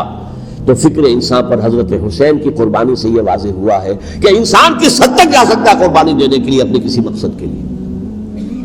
مقصد ان کا جو تھا، میں نے اسی لیے آیت پڑھی تھی، معاذ اللہ ثم معاذ اللہ۔ میں ایک آخری بات جو کہہ رہا ہوں وہ نوٹ کر لیجئے، ایک خاص انتہائی نقطۂ نظر کے عام کیے جانے کی وجہ سے سنیوں میں بھی ایک انتہائی رد عمل پیدا ہوا ہے، ایکسٹریم رائٹسٹ سنی۔ اگر ایک طرف سے حملہ کیا گیا ہے حضرت عثمان کی نیت پر، ان کو خیانت کا الزام لگایا گیا، ان پر اقربا پروری کا الزام لگایا گیا، حضرت ابو موسیٰ شریف پر خیانت اور غداری کا الزام لگایا گیا، یہ ساری چیزیں اگر صحابہ کرام کے اوپر ہوئی ہیں، امیر معاویہ پر، امیر اور عمرو بن العاص پر، تو جواب میں کچھ لوگ کھڑے ہو گئے۔ حضرت علی وہ اقتدار کے طالب تھے، معاذ اللہ ثم معاذ اللہ ثم معاذ اللہ۔ یہ اہل سنت کا موقف نہیں ہے۔ حضرت حسین اقتدار کے طالب تھے، ہرگز نہیں، ہرگز نہیں، ہرگز نہیں۔ وہی اصول جو میں نے بتایا تھا سب کے لیے لاگو رہے گا، وہ امیر معاویہ کے لیے ہے تو حضرت علی کے لیے بھی ہے، حضرت حسین کے لیے بھی ہے۔ کہ نیک نیت ہے، آپ ان کی کسی رائے سے اختلاف کر سکتے ہیں لیکن ان کی نیت پر حملہ نہیں کریں گے۔ نیت پر حملہ کریں گے آپ کا ایمان بالرسالت جو ہے وہ بدل ہو جاتا۔ یہ رسول کے ساتھ ہے، رسول نے ان کا تزکیہ کیا، یتلو علیہم آیاتہ ویزکیہم، اس کا سارا عمل محمد کا کیا ہوا صلی اللہ علیہ وسلم۔ تو صحابی کے معاملے میں یہ ہمارے ہاں ان کو اہل سنت جو ہے، جو معتدل مزاج کے، اکثریت ان کی تو چند لوگ ہیں، ذرا قلم چلا لیتے ہیں تو ان کی بہت سی کچھ چھوٹی چھوٹی کتابیں بھی شائع ہو گئی ہیں بہت، لیکن انہیں اہل سنت نے قرار دیا ناسبی یا خارجی۔ جیسے خوارج نے کہا تھا حضرت علی بھی کافر ہے اور حضرت ابو معاویہ بھی کافر ہے، حضرت عمرو بن العاص بھی کافر ہے، معاذ اللہ ثم معاذ اللہ۔ ایسے ہی کچھ لوگ حضرت حسین پر بھی الزام لگاتے ہیں کہ اقتدار کی ہوس اور طلب کے اندر انہوں نے یہ سارا سفر کیا تھا، اور بس یہ ہے کہ وہ جو بازی تھی وہ ہار گئے۔ اللہ اللہ صلی اللہ، اس سے آگے کیا ہے معاملہ؟ نہیں، معاذ اللہ ثم معاذ اللہ۔ اسی لیے میں نے آیت آج جو پڑھی تھی ایک اور جو بہت بظاہر آپ کو معلوم ہوئی ہوگی، غیر متعلق ہے میرے آج کے عنوان سے، تلک الدار الآخرۃ نجعلھا للذین لا یریدون علوا فی الارض ولا فسادا۔ یہ سورہ قصص کے آخری آیات میں سے، دیکھو یہ آخرت کا گھر جو ہے وہ ہم خاص کر دیں گے ان لوگوں کے لیے جو اس زمین میں اپنے اقتدار کے طالب نہیں ہوتے۔ زمین میں اقتدار کے طالب ہوگے فساد ہو جائے گا، تم بھی طالب میں بھی طالب، جھگڑا ہوگا، لڑائی ہوگی، دنگا ہوگا، فساد ہوگا۔ تلک الدار الآخرۃ نجعلھا للذین لا یریدون علوا فی الارض ولا فسادا۔ جو لوگ زمین میں اپنے اقتدار کے طالب اور اس کے نتیجے میں فساد پیدا کرنے والے نہیں ہیں، ان کے لیے ہم نے آخرت کا گھر خاص کیا ہے۔ والعاقبۃ للمتقین، اور عاقبت جو ہے، انجام کار، آخرت جو ہے وہ تو متقیوں کے لیے ہے۔ اسی میں آئیں گے سب صحابہ کرام، خواہ وہ حضرت علی ہے رضی اللہ تعالیٰ عنہ، اور خواہ وہ حضرت امیر معاویہ ہیں، حضرت عثمان ہیں رضی اللہ تعالیٰ عنہ، خواہ حضرت حسن ہے، حضرت حسین ہے رضی اللہ تعالیٰ عنہ، خواہ عبداللہ ابن زبیر ہے، خواہ عبداللہ ابن عباس ہے، خواہ عبداللہ ابن عمر ہے رضی اللہ تعالیٰ عنہ اجمعین۔ اس اصول کو سامنے رکھ کر اختلاف آپ کر سکتے ہیں کسی سے بھی، لیکن کسی کی نیت پر حملہ کریں گے تو اصل میں آپ کا ایمان بالرسالت مجروح ہو جائے گا۔ علی کو نبی اکرم صلی اللہ علیہ وسلم نے اپنا نائب بنا کر چھوڑا تھا جب غزوہ تبوک میں جا رہے تھے مدینے میں۔ حضرت علی نے کہا کہ مجھے آپ عورتوں کے ساتھ بٹھا کے جا رہے ہیں، فرمایا تمہارا مقام میرے ساتھ وہی ہے جو موسیٰ کے ساتھ ہارون کا تھا۔ ہارون کو چھوڑ کر گئے تھے نا یہودیوں کے پاس جب گئے تھے تورات لینے کے لیے، تو تمہارا وہی مقام ہے میرے ساتھ۔ تو یہ حضرت علی ہے رضی اللہ، ان کے بارے میں میرا، ان کی کیا عظمت میری نگاہ میں۔ تو یہ 3 کتابیں ہیں، مجھے نہیں معلوم تیسرا یہاں ہے یا نہیں ہے، بہرحال آپ لوگوں کو ریکمینڈ کر رہا ہوں کہ ان کا مطالعہ کریں۔ اب یہ کہ آخری بات یہ ہے کہ اصل ہمارے کرنے کا کام کیا ہے۔ دیکھیے کیوں نہیں کیا کسی نے بھی خروج کا معاملہ میں واضح کر چکا ہوں، بغاوت نہیں کی، کیوں؟ ایک تو ریاست اور حکومت میں فرق نہیں تھا، ذرا کھڑا ہو اور وہ باغی قرار پائیں گے، واجب القتل ہو جائیں گے، فتوے کی زد میں آ جائے گا۔ یہ معاملہ تھا. اور دوسرے یہ کہ عمارت پوری گری نہیں تھی، ایک منزل گری تھی نا. آج ہم کہاں کھڑے ہیں؟ پوری عمارت گری ہوئی ہے. نہ شریف عدالتیں ہیں، نہ شریف فیصلے ہیں، نہ احکام الہی نافذ ہیں، نہ حدود اور قصاص کے معاملات ہیں، کچھ بھی نہیں. ہمارا فرض کیا ہے؟ حضرت حسین کی مدح کرتے رہیے، تعریف کرتے رہیے، صحابہ کرام کی مدح کرتے رہیے، مدح صحابہ، اس کے لیے مجلسیں قائم ہو رہی. بھائی کر کیا رہے ہو؟ تھے تو آبا وہ تمہارے ہی، مگر تم کیا ہو؟ ہاتھ پر ہاتھ دھرے منتظر فردا ہو. تلک امۃ قد خلت لہا ما کسبت ولکم ما کسبتم. وہ تو ایک امت تھی جو چلی گئی، اللہ کے ہاں پہنچ گئے. جو کچھ انہوں نے کمایا وہ ان کے لیے، تمہارے لیے نہیں ہے. تمہارے لیے وہ ہوگا جو تم کماؤ گے. ہمارے لیے راستہ اب یہی ہے کہ خلافت راشدہ کے مکمل نظام کو اثر نو قائم کرنے کے لیے منہج انقلاب نبوی کو اختیار کریں. میری کتاب اس پر، کیسٹس اس پر، آڈیو کیسٹس، ویڈیو کیسٹس، سی ڈیز، نہ معلوم ڈی وی ڈی، سب کچھ موجود. سیرت النبی پر تو میں عرض کر چکا ہوں. فلسفہ سیرت النبی سمجھنا ہے تو میری کتاب پڑھیے، ورنہ سیرت النبی آپ پڑھ لیں گے، واقعات معلوم ہو جائیں گے، فلسفہ سیرت سامنے نہیں آئے. اس کا آپ مطالعہ کریں گے میری کتاب سے. اور دوسرے یہ کہ یہ خلافت قائم کرنے کے لیے جو جد و جہد ہم کر رہے ہیں، تحریک خلافت پاکستان جس کا میں داعی ہوں ادنا سا، وہ تنظیم نہیں ہے، میں اس کا امیر نہیں، وہ ایک تحریک ہے. جیسے تحریک پاکستان کہلاتی تھی، جس کی تنظیم تھی مسلم لیگ، پارٹی کا نام مسلم لیگ تھا، لیکن تحریک پاکستان. اس طرح تحریک خلافت پاکستان وہ ہم نے چلائی ہے تنظیم اسلامی کے تحت. یہ خلافت جب پہلی چلی تھی آج سے 84 سال قبل، نومبر 1921 میں خالد دینہ ہال میں وہ مقدمہ چلا تھا، جس کے نتیجے میں بڑے بڑے جو لیڈر تھے ہمارے، مولانا محمد علی جوہر اور مولانا حسین مدنی اور مولانا ابوالکلام آزاد، ان سب کو 2 سال کی قید کی سزا سنائی گئی تھی. بغاوت، مقدمہ بغاوت، یہ خالد دینہ ہال. اسی میں سن 91 یا 92 میں میں نے 3 دن تقریریں کی تھیں، جن میں آج سے پھر میں 3 تقریریں کرنے والا ہوں. ایک آج شام کو، ایک کل شام کو رات 9 بجے، آج بھی کل بھی، ایک پرسوں اتوار کی صبح کو 10 بجے ہے کیا 11 بجے. تو ان میں آپ حضرات شرکت فرمائیں، تاکہ اصل جو ہمارے کرنے کا کام ہے، تاریخ کو بھی سمجھنا چاہیے، تاریخ کے عوامل کیا ہیں، کیا پس پردہ عوامل کار فرما تھے، کیا کسی شے کی اصل حقیقت ہے، وہ سمجھنا چاہیے. لیکن یہ ہے کہ اس اعتبار سے میں نے جب یہ لفظ استعمال کیا تھا اس مذاکرے میں، لپ سروس، کہ یہ ہم صرف لپ سروس کرتے رہے، مدح کے بیان کرتے رہے، منقبت بیان کرتے رہے، حضور کی نعتیں کہتے رہے، اس سے تو بات نہیں بنے گی جب تک کہ وہ فرض منصبی شہادت علی الناس کا جو ہمارے ذمے ہے بحیثیت امت محمد صلی اللہ علیہ وسلم، اس کو ادا نہ کرے. مجھے خوشی ہے کہ اس کی بھی تائید دونوں حضرات نے کی. ہاں یہ لپ سروس کا معاملہ ہے. اللہ تعالی حضرت حسین کے نقش قدم پر چلتے ہوئے، بلکہ اصل میں تو ہمارے لیے اسوہ رسول ہے محمد صلی اللہ علیہ وسلم، اس پر چلتے ہوئے ہم پاکستان میں اسلام کا نظام خلافت قائم کرنے کی جدوجہد